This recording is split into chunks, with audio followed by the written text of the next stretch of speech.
Hola, ¿qué tal están? Bienvenidos.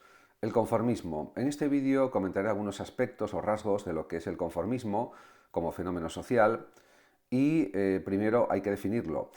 Es efectivamente un fenómeno de la sociedad y también un fenómeno psicológico que implica la adaptación de las actitudes, creencias y comportamientos de un individuo para ajustarse a las normas o estándares de un grupo o sociedad. Y, por supuesto, no hay cuestionamiento crítico. En ese sentido, vivimos en una época muy conformista, y hablo del siglo XXI, pero también hablo del siglo XX.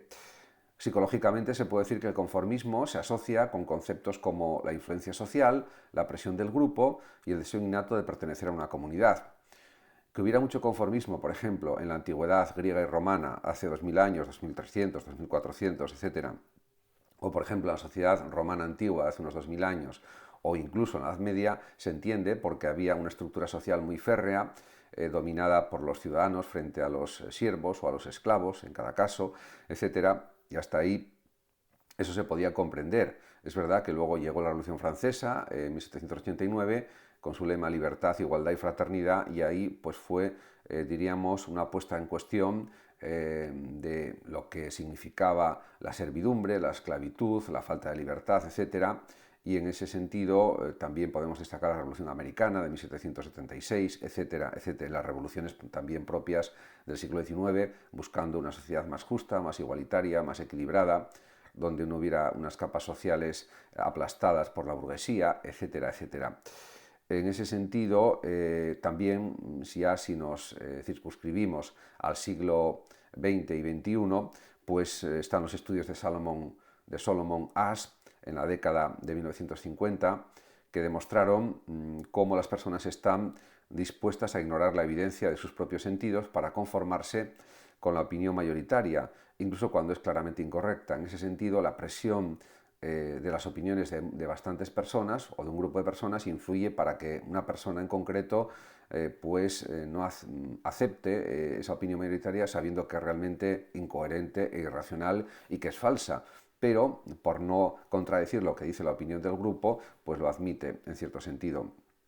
En ese aspecto hay que decir que vivimos en una sociedad muy conformista, donde el efecto de la masa pues es muy importante sobre cada individuo, sobre cada ciudadano, y eso es claramente irracional, injusto e inadecuado.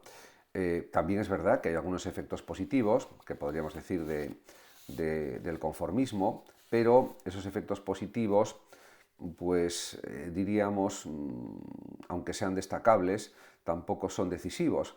Por ejemplo, sí, el conformismo promueve la armonía social y la adopción de normas sociales beneficiosas, pero claro, hay distintos niveles de conformismo. Con esto no se quiere decir que haya que arrasar con todo lo que no nos gusta, o no nos convence o que consideramos que es injusto, pero sí que tenemos que procurar conseguir una sociedad cada vez más igualitaria, más justa, etcétera. Y para eso pues hay que centrarse sobre todo en los aspectos negativos, que son bastantes, son muchos, diría yo. Están primero los efectos negativos, como suprimir la diversidad y las innovaciones. Si nos conformamos con cualquier cosa, con todo, al final no luchamos por cambiar las circunstancias, por cambiar la realidad. Y está demostrado que las revoluciones sociales cambiaron muchas cosas. Incluso ha habido libros y gobernantes que cambiaron situaciones sociales. Por tanto, eso decir que aunque se luche no se va a conseguir cambiar el capitalismo salvaje en el que vivimos, o no se va a conseguir cambiar formas de vida, etcétera, etcétera, pues es algo incoherente, porque sí se pueden conseguir cosas a través de una lucha constante, continua, esforzada, para realmente llegar a vivir una sociedad cada vez algo más justa, por lo menos.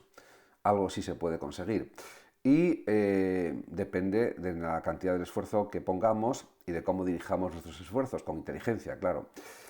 Por lo tanto, también hay efectos negativos del conformismo, como es que conduce a la aceptación acrítica de ideologías dañinas o comportamientos destructivos, como pasó con el nazismo, por ejemplo, en la época de Hitler, que el pueblo alemán se dejó llevar por las promesas falsas, erróneas, incoherentes de un líder como fue Hitler, y al final los llevó al desastre, provocando una Segunda Guerra Mundial que dejó destruida Alemania y dejó destruida Europa o gran parte de Europa, y que provocó más de 50 millones de muertos.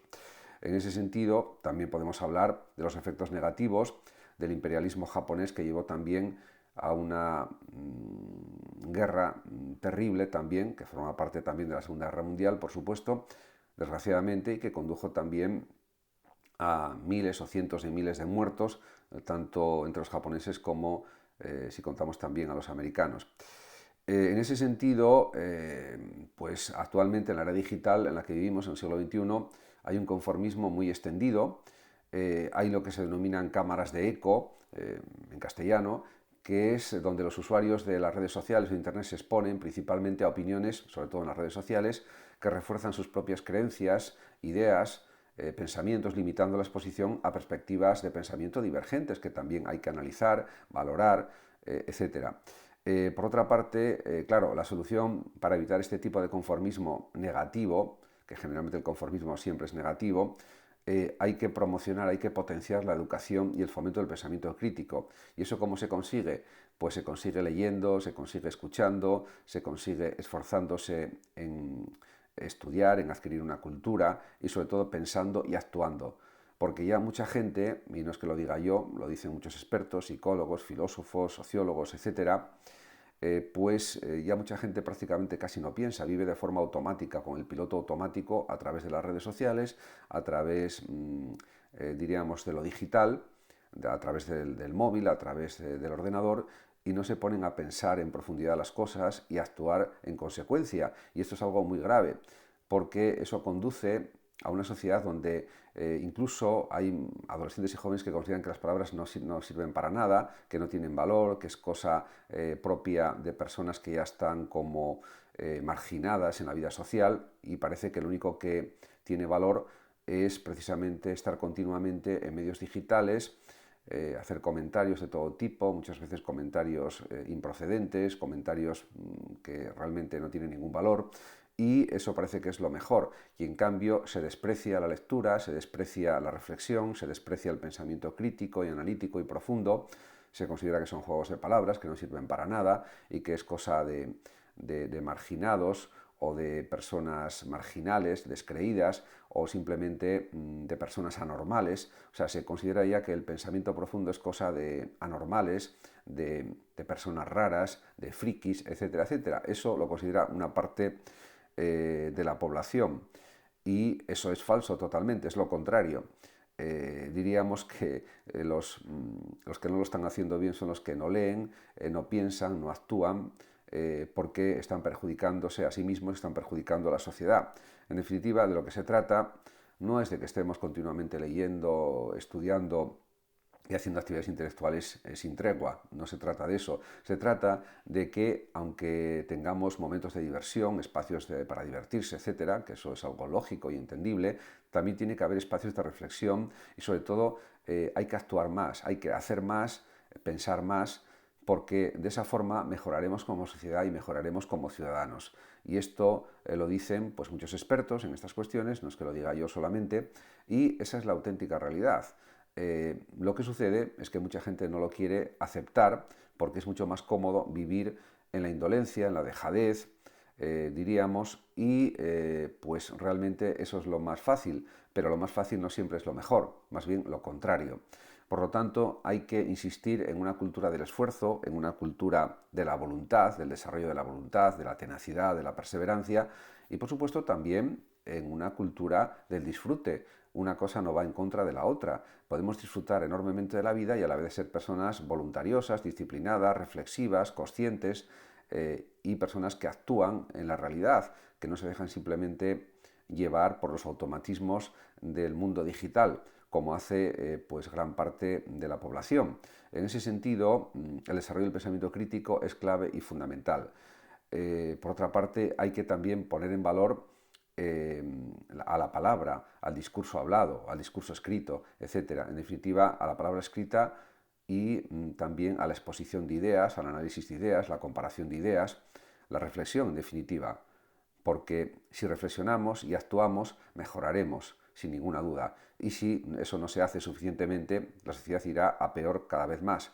Y es lo que está sucediendo, porque estamos inundados de demasiadas noticias, estímulos, etcétera, que muchas veces son intrascendentes y que perjudican el, diríamos, desarrollar la vida que realmente queremos todos, una vida más coherente, más armónica, más equilibrada, en definitiva, una vida realmente positiva y buena para todos. Muchas gracias a todos por su atención y el que lo desee puede compartir este vídeo, darle like o suscribirse a mi canal de YouTube. Hasta siempre.